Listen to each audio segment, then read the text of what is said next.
Okay, what's up, Walker Wolves? Today is Monday, April 6, 2020. Welcome back to our second week of e-learning. Today is a B day.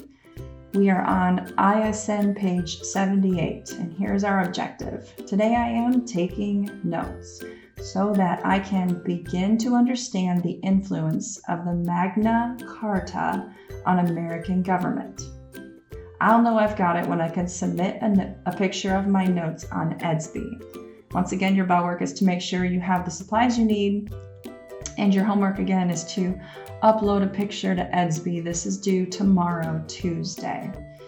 And our essential question is, how did social structure change throughout Europe after the fall of the Roman Empire?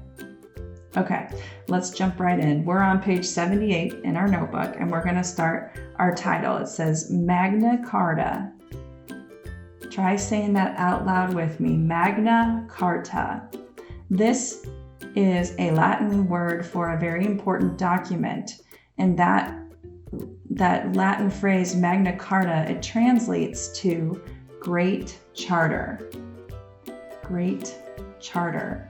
And a charter is an official document that gives special rights to its holders.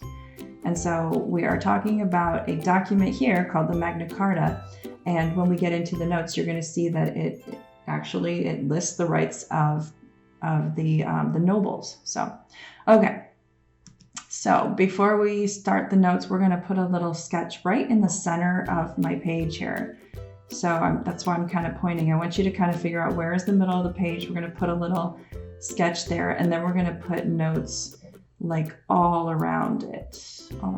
Okay?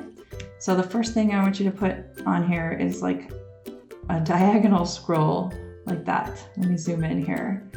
So just one little scroll at this end, and this is about 5 spaces tall with a scroll here and a scroll here. Next, you're going to add another line, giving yourself plenty of space to put a little bit of writing in the middle here. Then we'll connect the bottom and connect the top. And you can get fancy with it or keep it nice and simple. What we're making here is a document. And the title, as we know, the title of this document is Magna Carta. And it has some important information. And ultimately, there is an important king we're being introduced to, and his name is King John. So he is the person who went into an agreement with the Magna Carta. Okay. So Magna Carta, Great Charter. You may remember that we left off with our last notes where we talked about how after the fall of Rome, people were in chaos. They didn't have a strong government to keep them safe. They didn't have a social contract until feudalism eventually developed. And so then people moved into a more collaborative way of living with feudalism. Remember, in feudalism, for everything to work properly, everyone has to do their part, from the king all the way down to the serfs. Everyone has to do their part for this to work. But as we revisit the 5 C's, we know the next one in line, from chaos to collaboration, what we run into is conflict. Because what if the nobles that you count on to keep your kingdom running don't agree with you?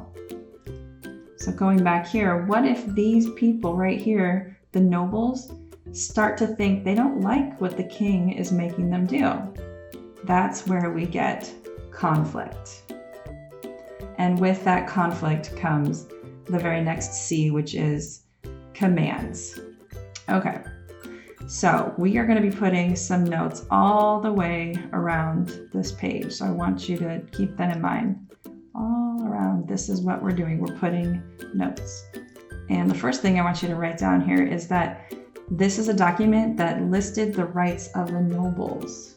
The nobles and the barons got sick and tired of how King John was behaving. He was raising taxes and doing all kinds of things that were unfair to people, and they got fed up. And this is a document that listed their rights, the commands, the things that they wanted. So that is an important piece of information. The Magna Carta is basically an attempt to check the king's power.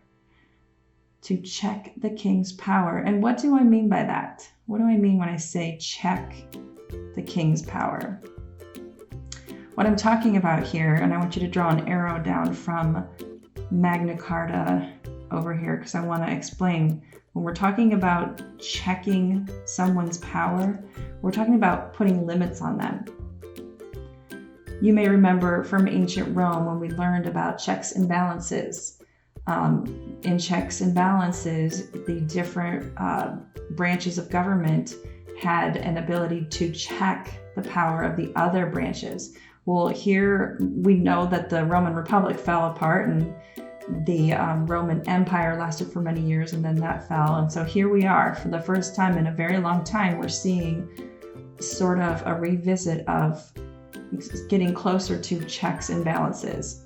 The nobles here went to King John and tried to use the Magna Carta to have a check on his power. So he couldn't just do whatever he wanted. And this is really an important document because this would later influence the founders of our country. So I want you to write that in there. Later influence the founders of America. This document provides the basis for the idea of a government based on rule of law. Hopefully you remember what rule of law is, but just in case you don't remember, let's go ahead and put a circle around that and add in our definition. Remember that the rule of law is the idea that the ruler and the people he rules must obey the law. And I want you to put an arrow from our box here pointing down to our definition. Hopefully you remember this from earlier in the school year, but just in case, right here it is. This is the rule of law. It's the idea that the ruler and the people he rules must obey the law. It doesn't matter how important you are or how much money you have, you must follow the law. That's the rule of law. So the Magna Carta was signed by the king, or actually the king gave it his seal. And I want you to put a little circle around king here because this is significant. So the king did not want to sign the Magna Carta. He did not like it. He didn't want to have to agree to give rights to the nobles. He wanted absolute power, and he wanted to continue doing whatever he wanted. The problem is he needs the nobles and the barons to keep him safe. He needs everyone in feudalism to keep doing their part in order for that social structure to work.